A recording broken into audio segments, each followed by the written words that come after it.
Okay, here we go. Okay. Make it out to Stella. S-T-E-L-L. Friday night. Get in there on the side. There's gonna be police officers. It's gonna be a beautiful camp over there. Let's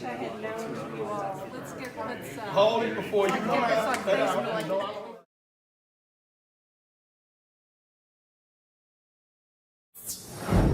To have the opportunity to carry our organization into the new millennium, but also having the opportunity to reflect on the past accomplishments of Martin L. Mathews.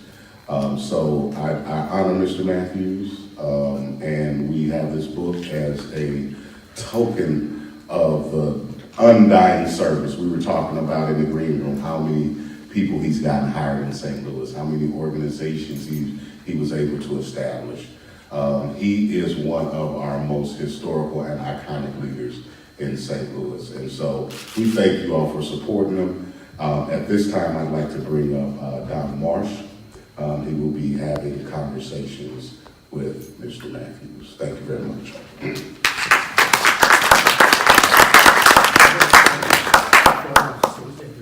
I know we switched. According to the script that I have, I was supposed to introduce him. Now he was introducing me. Anyway, thank you, Wendell. You know, getting ready to come here tonight, was reminded all day long of a phrase that I've heard for a long time, perhaps you have too, and that is, you never stand so tall as when you bend to help a child. And that certainly has been Martin Mathews' credo all of his life, certainly all of his adult life. And for many people here to honor him tonight, I'm sure the feeling is exactly the same. Well, now that I've gotten the introduction to Wendell Covington out of the way, I have another one. We want to move this program along. I Trust You With My Life is the title of Martin's book, needless to say, has been certainly a labor of love for everyone involved, particularly the writer, Dick Weiss, and for Martin himself, and certainly for the readers. I've read it, I hope you have too, and it's a wonderfully and inspiring story. So if you don't have one, I think you can pick one up. I'd also like to have you give a hand to the Central Library for sponsoring it this evening and the book signing. Special thanks to Joe Schwartz, who is with us today. He's back in the control room. Joe, thank you for all you do. I understand there are also a few Mathews-Dickey alumni and staff here. I would ask those of you who are here to raise your hands so you can be acknowledged as well. Good representation. Also now, it gives me great pleasure to call to the podium the author and the man about whom this book has been written and who is being honored here tonight by your presence at his. We're going to have a short conversation talking about the writing of the book and some of the things that are in it.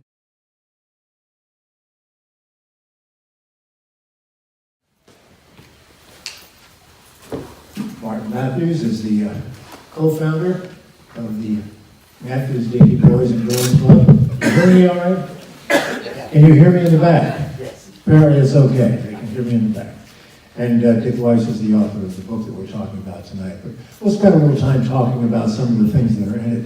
And Martin, let me begin with a part of the story that many people may not know, and that is that you were sort of the doorkeeper at one of those high-rises on Skinker.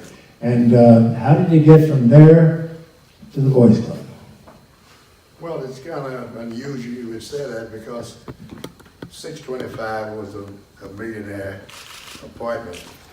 So I was working at 4500 company and I found that I didn't want to leave, go out of town, so I went to work for the judge. And I couldn't make as much money working with the judge as I was with the 4500 company, so I got a job. It's kind of being a door watchman at 625 South Skinker with all the millionaire people in St. Louis. And how did you make the transition from that to the next step? Well, if you be there, then you meet all the right people. You know, in there, whatever you wanted was in 625 South Skinker. So there's a man there at 625 Skinker, Noah Nice, who wind up donating money to Mathews-Dickey. We found lawyers, doctors, business people, so everybody joined in, so it enabled me to leave that storefront to go to where we are today. Nothing like knowing the right people, right? There's a kind of a funny story related to that. Is most people at 665 South Skinker, he was a night doorman, and they knew him that way. They pick up the paper, they're a Globe Democrat one morning, and they see him on the front page cited as the humanitarian of the year in St. Louis. And then it was only then that he kind of found out about his day job. And they all were very happy for him and came down and celebrated. Dick, how did you get into this project? Well, that's an interesting story. I met Mr. Mathews, he doesn't remember this, many, many years ago. I believe it was at they had a clubhouse on, was it Natural Bridge? That's correct. And I believe they were just getting to the point where they're raising money for the place that is on Kings Highway near 70, and I was sent out to cover it, and I did not know at that point that I was in august company. It was just, I was just a kind of a cub reporter sent out to, and so that's how I remembered him. But he knew my mother, Helen Weiss, who was a PR person for Famous Bar and Macy's. And my mom had helped the club. When I started working with young girls, they put on a fashion show called Sheer Elegance, and my mom was all over that and very helpful. So I was a neighbor of mine in the Central West End was working with the club and suggested that I might be a good person to write about Mr. Mathews and his story. And I sat down with him, and I just had to mention my mother, and I think I was in. And then we became great good friends as we went along. And as you'll notice, that we grew up in different places, and he's African American, and I'm a white kid. I grew up in the suburbs, and he grew up in the city. But you notice that we're wearing the same outfit, so we have bonded enormously. We didn't even. I mean, there wasn't a memo about what to wear. This is what we put on individually, separately. So we spent many hours together. We went down, drove down to his hometown in southeast Missouri, and with some of the young men, they're not so young anymore, that he had worked with at the club, and walked in the old neighborhoods, and it was just the most gratifying experience to work with this man and learn what he did, and how he was able to bring so many people together, wealthy people who didn't have two nickels to rub together, and to get beyond the stereotypes and the point of view that we seem to, the tribes that we all seem to have now, and to get past all that and do great things for kids. Nick, you're right that you and Martin has quite a bit alike, but you seem to have forgotten your hat. Yeah. Martin, was there a eureka moment, a moment in your life when you decided, this is what I have to do? There are kids out there that need some guidance that I can provide. Yes, it happened to me when I was kind of a young person back in my 50s. A young man called me at that time and asked me to come over to his house. That he. Can you try that a little closer to your lips? I don't think people are hearing you too loud. Try it again. Okay. What happened to me was, a young man called me named A.C. Anderson, wanted me to come over to his home and talk to him. I didn't know he was ill. So I went over there, and he had a stroke. It was hard for him to talk, so he moved his bedroom into his dining room. So he had 30 boys there, all excited about wanting to do something with their life. And I had at that time promised my wife I was going to stay at home. I'm not going to travel and not going to go play semi-pro baseball. I'm going to stay at home. So I'm looking at a man who's lying in the bed with a stroke, 30 boys who's around the table excited, want to do something with their life. And so it come to me, said I could take them for a year and drop them. So I'd taken it for a year, but you couldn't drop because after I got him, I was on Monday or Tuesday, I was out there, and then Friday they showed up in my house, wanting $25 to get in the coordinator. And so my check at that time was about $50-something, and I don't know why I wound up giving them half of my check in order to get me coordinated. And I think that's what hooked me, because I got all of them. They wind up become outstanding guys throughout their life, from lawyers, FBI agents, every aspect of life. The first 30 boys, they're there now, and living in this community and outside, showing example of what if you give a kid the opportunity, what can happen to it. And I think that's what's needed. Sports, of course, played a key role in all of that. I mean, that's what the club is really all about. What qualities do the sports that you promoted, basketball and baseball, what qualities do they provide to these young men to make them as successful as so many of them became?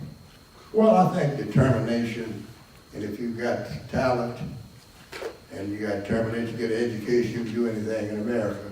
So that's what we told the young people. If you do that, you can do anything there in America. That's why all of them did. And 30, and we use them as an example for the other people there.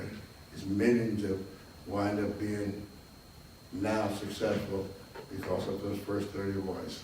But you know, you can't always, and certainly in generations past, couldn't always do anything you wanted in America if you were black. Well, you know, I'd have to look at a quote from Dr. Martin Luther King, who said, "I don't want to be judged at the color of my skin. I want to be judged at the contest of my character." And that's what we practiced at Mathews-Dickey. Character was the key here. And I've been in this city for all my life.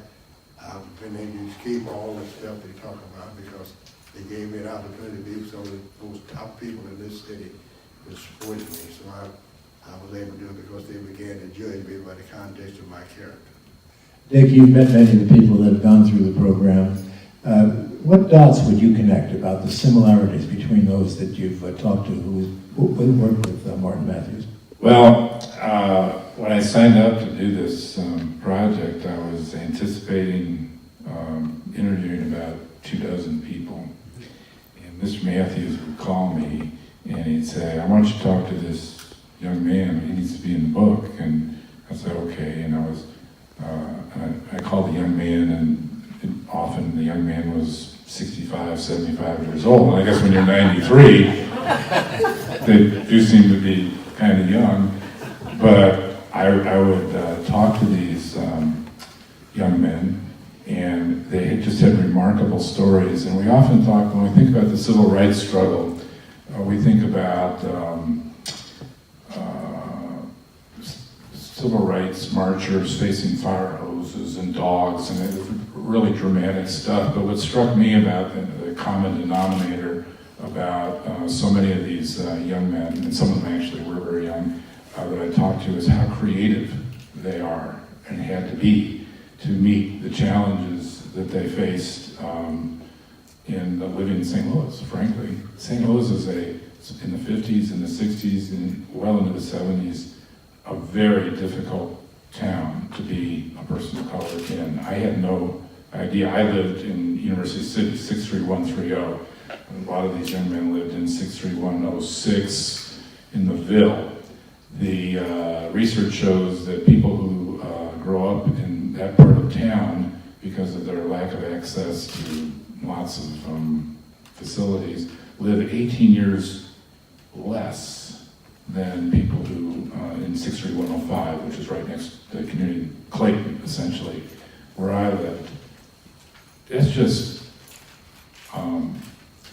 one indicator of how difficult it can be. And so how do you get from there, from all those disadvantages, to be as successful as all of these, not all, but so many were able to be, to go into professions, as Mr. Mathews said, doctors, lawyers, architects, engineers, and so many of them went into the helping professions, including many gentlemen here today, where they give back the full measure of devotion that Mr. Mathews gave them. So I ended up interviewing like 85 people for this book, and I couldn't stop. I mean, it was like an addiction. I had to go from one to the next, and I'm thinking, like, how many of all these people in this book?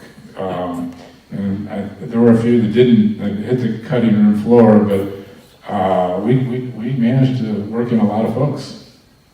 Martin, we've talked in the past, and I've asked you this question before, but your answer is a pretty good one, and that is that you have said, and Dick quotes you in the book as saying, that you used your athletic programs as bait. Explain what you meant by that. Well, bait is to get everybody wants to do something with their life, but they don't know what to do with it. So we find sports is a challenge in their life, basketball, football, baseball, or whatever. A lot of them want to become boxers, but it's a challenge in that you get their attention and you find them, tell them now, if you want to succeed in America, you have to go on and get that education, and that's what we were able to do, and that's what all the young men was able to do, that get the education, and I was able to call people, and like I said, I didn't get nobody turned down because I would call the people in the city of St. Louis, the chief executive officer of the company, because I was doing things for them nobody would be able to do. So I was by example saying what could be done, and it was a proof that it can be done. The question that comes to mind is how you actually convince young people who live in a community that is disadvantaged, we can say, that they can become something. That you've got them in the tent. So what is the Martin Mathews strategy for making sure that they do those things that you think are so important to them? Well, whatever was missing, I would put in their life what was missing. A lot of times, the kid would show up, he said, I don't be able to have anything to eat. So I would see that he was able to get that. He didn't have no clothes to wear. And he was having trouble reading the book. He couldn't read. So I would find somebody to do everything, whatever was lacking in his life, I would find somebody to replace that. What kind of contact do you have today with some of those people who've gone through your program? Well, pretty well all of them. I met them on the streets. I see everybody coming around. But I was from Mathews-Dickey, and I was a goody one day. We had a guy named who now is chief there of the police department, and he was looking around. We were talking. He said, I come through Mathews-Dickey. I said, what? So he wanted to come through Mathews-Dickey. He went to Southern School, but now he's the chief of police, head of the police department here in St. Louis. So we have all people in those positions all over, and the lawyers, doctors, and every part of life, they're there, We got a young man in here tonight, and I was happy to see him.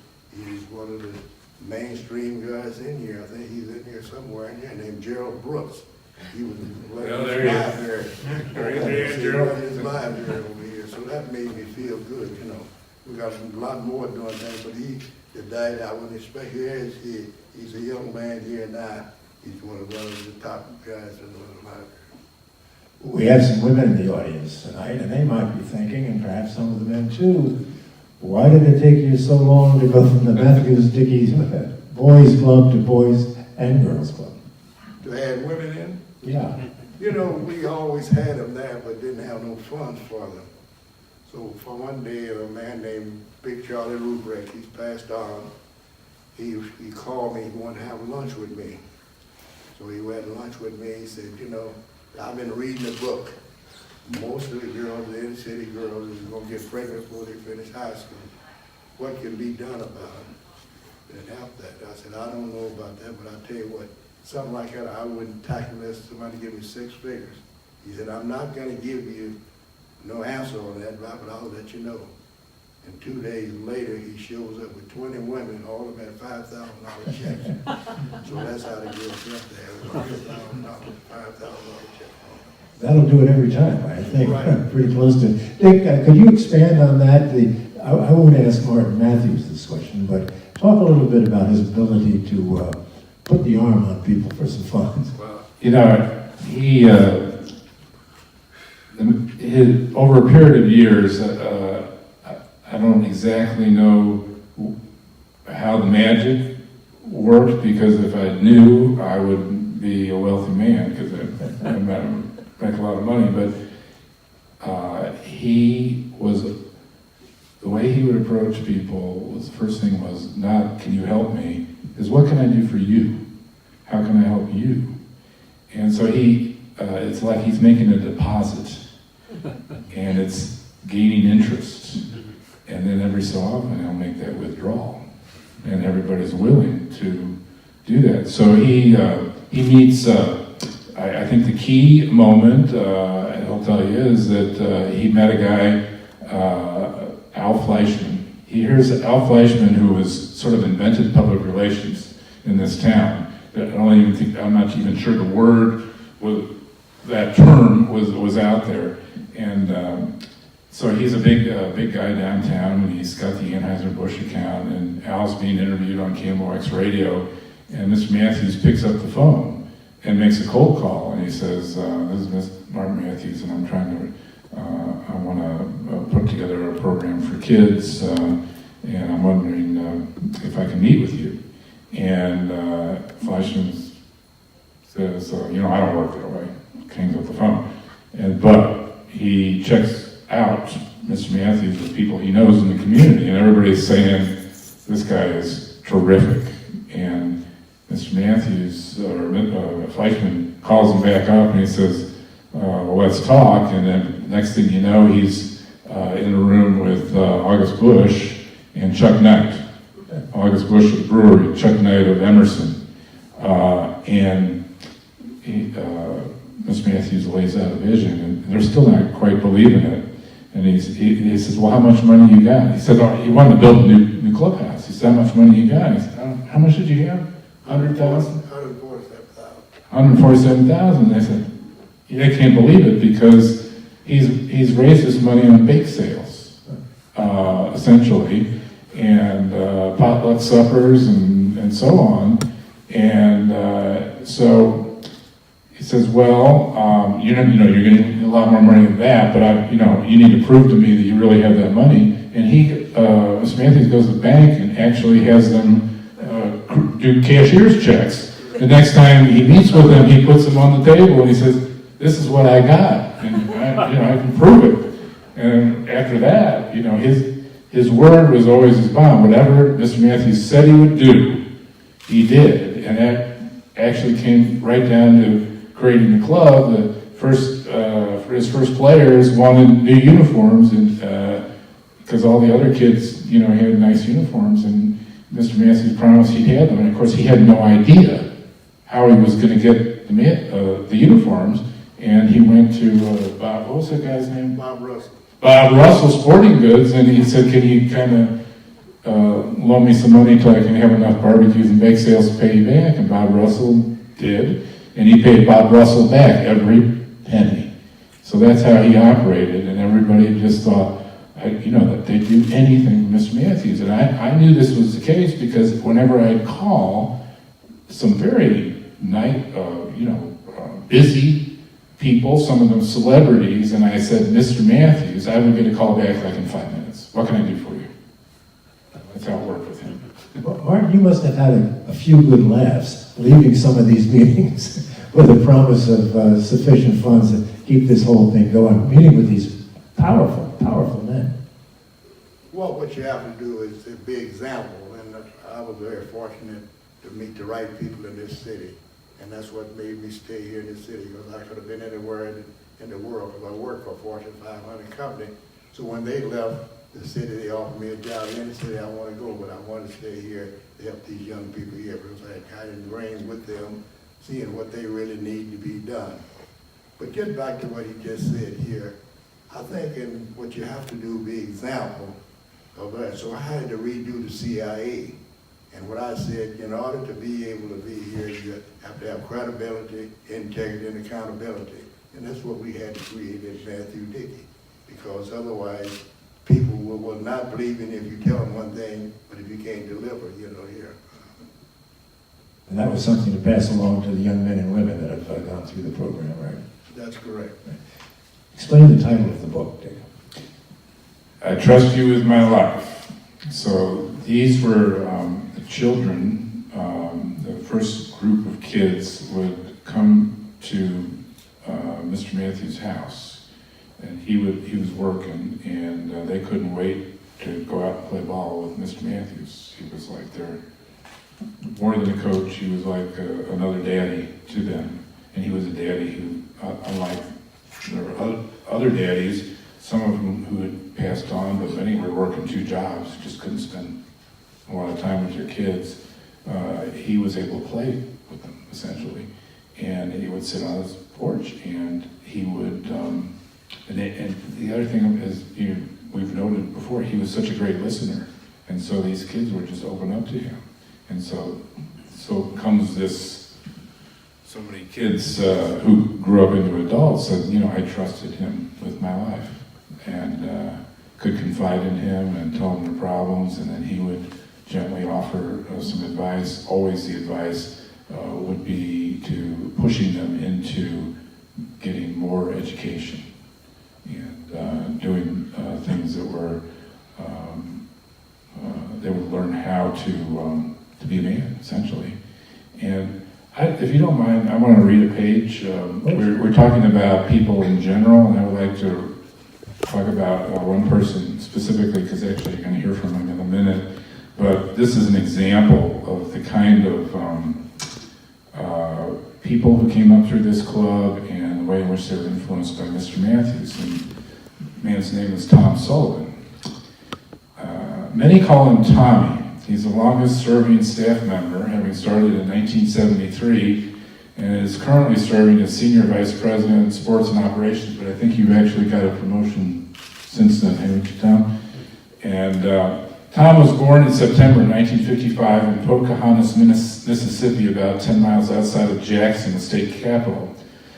Tommy's father died when he was 7, and the family moved to St. Louis's west side to a home on Cabanny Street near Kings Highway. His mother, Velma, worked as a domestic by day, as well as at a dry cleaner's, and then served as a custodian at night to support her 5 children. To help out, Tommy began taking on jobs at age 13 as a security guard for a furniture store, selling newspapers out of a cart, and while dodging pimps and pushers on the way, he would show up at 4:30 a.m. to work at a Kentucky Fried Chicken store, where the owner had entrusted him with the keys. When he got his driver's license, Tommy continued working, but also took his mother to her jobs so that she wouldn't have to ride the bus. In the midst of all that, he attended Sumner High and excelled at baseball and football. He graduated in Sumner's centennial class in 1975. Tommy went on to St. Louis University, where he played baseball and set 12 offensive records for home runs, stolen bases, and walks, among others. He entertained an offer from the Pittsburgh Pirates, which, while flattering, wasn't substantial enough for him to give up his scholarship at SLU. Tommy had met Mr. Mathews while he was in high school, and the Mathews-Dickey Boys Club on Shreve and Natural Bridge he called My Home Away from Home. He joined the Earn and Learn program, where he became one of the commissioners who organized the games. There he met such men as William Ballard, Eugene Crimes, Frank Grice, Eugene Miller, and Robert Trice. They walked straight, Tommy said, talked straight. They showed a lot of concern, and you wanted to be like them.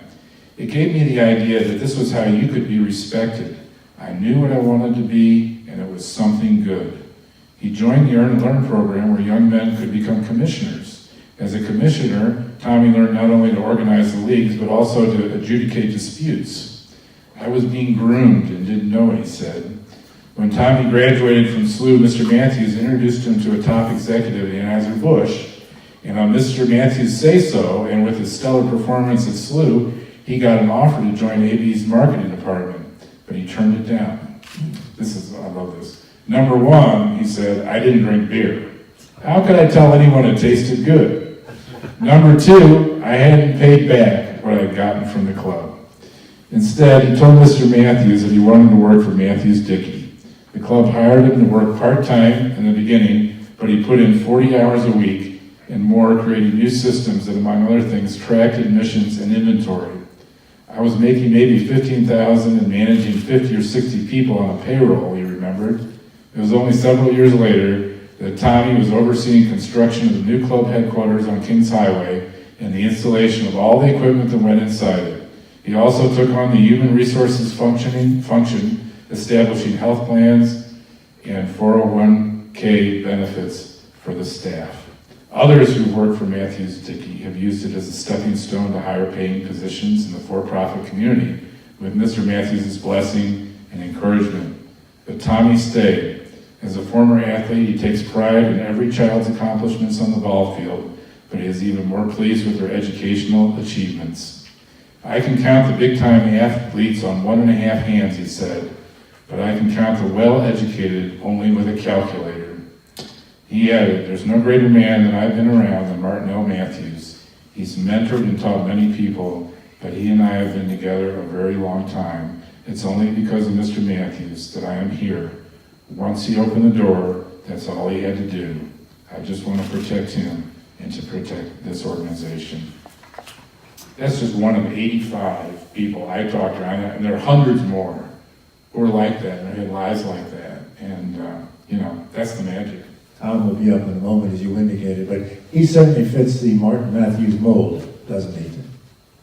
Yes, it do, and since he come up with one young man, there's another young man probably similar to that named Carl Bryce. He's in the audience, I'm sure, here, that he graduated from Marsh University, and he had been coaching, doing things here at Mathews-Dickey and all that, and he wanted to get a job. And he found himself having struggle, couldn't get a job. So he shows up at Mathews-Dickey and said, I'm got to leave St. Louis because I can't get no job. And I said, okay, but at that time he said, there's nothing for a black man to be able to do in this city. So me and knowing all these people I'd worked with and proved to them that I could do certain things that probably somebody wouldn't do or couldn't do. I know certain people, so I sent him to people that he couldn't find up, 3 people he couldn't get a job from. But he did. The lady come back and I called the executive vice president at McDonald Douglas, and he said, tell him to give me his address and I will send him an application, he can fill it out and go to work. So he did, he filled it out and went to work as an engineer at McDonald Douglas. So Carl is here tonight, and since that he's done a lot of things, drawing stuff at the club, done all the things here. And I like for Carl to stand here because he's been an example of really what every young man should be. All right, Carl. By the way, Carl was one of the architects for this renovation of the library. Oh, congratulations on that. What a job. The designer for the club and for the City Academy across the street from the club, which has sent so many young men to great schools. Wonderful. Our time is winding up, but I do have one final story that I'd like to ask Martin Mathews to tell. It's one of my favorites because I happened to be there at the time. Dick, you know the one I'm going to bring up perhaps. And that is our old buddy Bill Wilkerson. Need I say more? I'll just put Bill Wilkerson and President Ronald Reagan together, and you can tell what happened. It made Bill famous for a while. Yes, Bill was a KOH radio broadcaster, so when Ronald Reagan was going to come to Mathews-Dickey, I had worked with the Secret Service people, and we decided who was going to be there. So they said, who you want to introduce them? And I said, Bill Wilkerson. So me and the Secret Service, we talked him back and forth. So he did. He wound up being the introducer of the President of the United States, and that's probably Bill that's done a great thing, but he loved that because he got a chance to introduce one of the most outstanding presidents in the history of this country, Ronald Reagan. So, and I'm sure people don't know that he came there and declared Mathews-Dickey as a model for the country. He gave me a humanitarian award. I was able to carry my staff to Washington, D.C. to visit the White House, all of that. So I know it's been great presidents, but he was my president because he gave me an opportunity to do things. He sent me 6 figures back in order to complete public school. James Group I was there. And Carl was able to get that together for me, and we sent it overnight special, and they called it the next day, the check's on the way. So Carl, thank you for doing that job that fast. Dick, do you want to tell the other Yeah, part of that story? and as Paul Harvey used to say, and then there's the rest of the story. Bill is supposed to MC this thing, and Ronald Reagan is in the back of the room, and he's delayed, and they have affixed the presidential seal to the podium, and nobody is supposed to stand at that podium except for the President of the United States. And Ronald Reagan is in the back of the room, and Bill breaks protocol and stands at the podium with the presidential seal, and so he was really the first black president of the United States, we like to say, and he's always hysterical about that, and he died too young, just a couple years ago. Oh, yeah, and he had it, there was a picture taken of that. It was absolutely against all protocol. Nobody put the president behind the seal. And he got the biggest kick over the years just to show people that picture. You imagine breaking the norms of the presidency. Yeah, even the biggest Secret Service guy wasn't going to go and try to push that thing out of the way. He was a big guy. Yeah, Bill played on the offensive line at Southern Illinois University, so you weren't going to mess with him. Anything you'd like to add before we say good evening? You get a chance to sign some books, Mr. Mathews. Well, the only thing I'd say, I want to thank the people here tonight and the people of the city of St. Louis for giving me the opportunity to build one of the best facility and one of the best clubs it is in the world. We was able to serve over 2 million people in my 60-some years in this city, been able to meet most of the best people that is in this city. So I want to quote Ronald Reagan. He said, if you want to do something, you go to St. Louis. That's where you can get it done. I want to thank you all in the city of St. Louis for making Mathews-Dickey one of the most outstanding architects in the world. Thank you very much. I think the city of St. Louis should be thanking you. Tom, I think it's your turn. We thank people for coming tonight and for listening to us. Time for you to do your thing. So thank you, Don. There were a couple of statements that were made about some of the things that Mr. Mathews was doing and some of the slogans we were using and how he created leadership for us. And one of those slogans was respect, restraint, and responsibility, and it lived throughout our lives. But I want to paint a picture for you as to how effective and how much Mr. Mathews impacted our lives when we talk about some of the things he did. Most of us should remember Natural Bridge and Shreve, if you will. And there was a time where at the corners of those streets, there would be concrete right in the middle of the intersection, and they would be painted red and white stripes where about an 8-foot light would be creating an imaginary median. And that is where Bob Russell started that store. Well, eventually Bob Russell did us a favor and sold that building to us for, I believe, $25,000. And that was about 4,000 square feet, if you will. Well, 4,000 square feet housed some pool tables, a few offices, desks, and meeting space.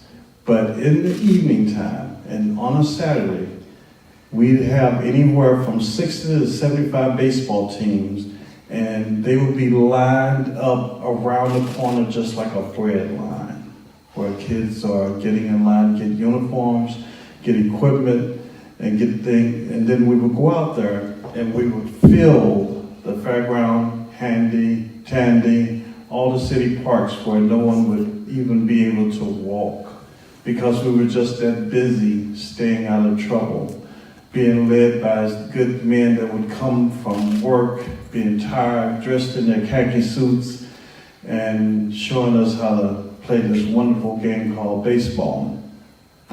But that was just a piece of it.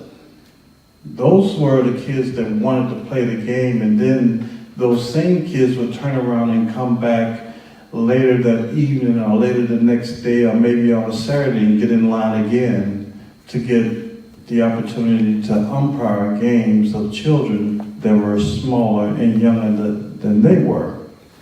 Now, I will say to you that if not all, and I believe all of the alumni that are here tonight played baseball or umpired baseball for the Mathews-Dickey Boys and Girls Club. And so we had many levels of learning. You learn how to play the game, you learn how to appreciate the game through umpiring, and then you understood the game through administration. And it truly, truly taught us a great lesson as we were growing up.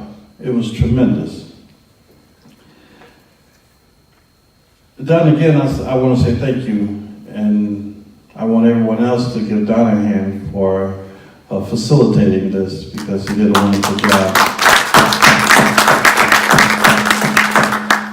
But when you look at I trust you with my life, you're not just buying a book, you're investing in the futures of our children, our kids, and the great job that Mr. Mathews cannot be forgotten.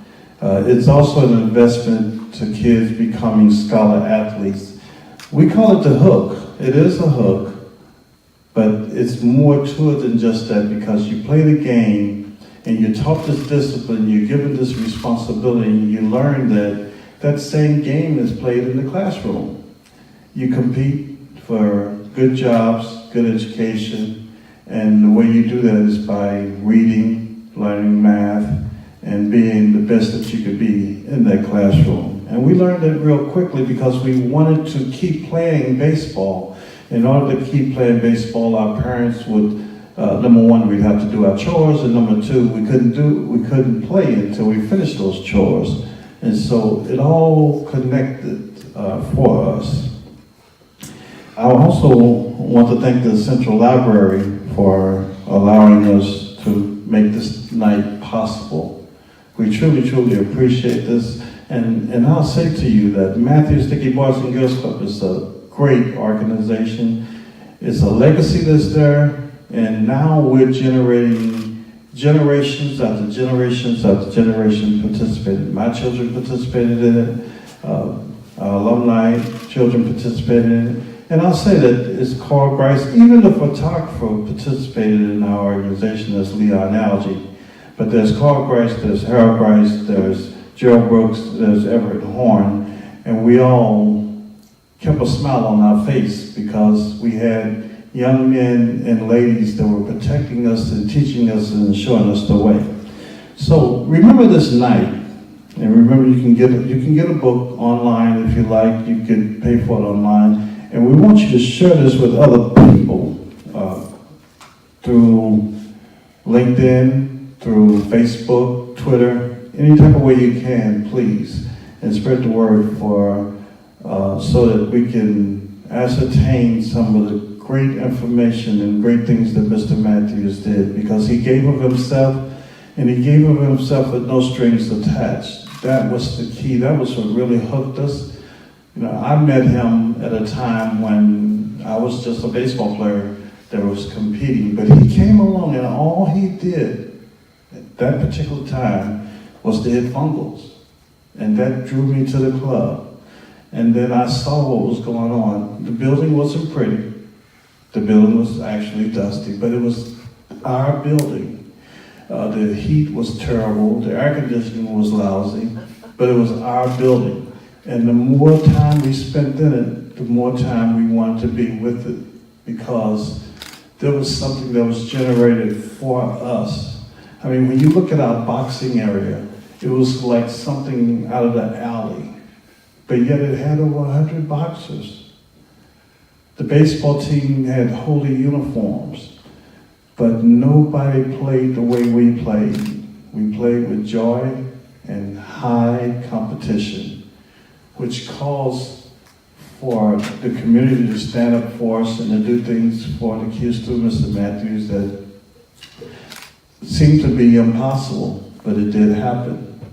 And Mr. Mathews, when I say he gave of himself, I remember times where I took him to work at 6:25. He would come from one job, he'd spend his time down at the club, and then he'd go to 6:25 and then figure out a way to get back to work or get to his family. He sacrificed himself, and it would be hard to repay anything that he's done, because he fulfilled our lives in ways that you could never imagine.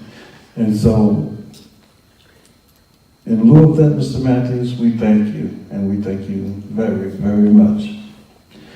Everyone, please enjoy your evening, the rest of the evening, of course, please, and thank you.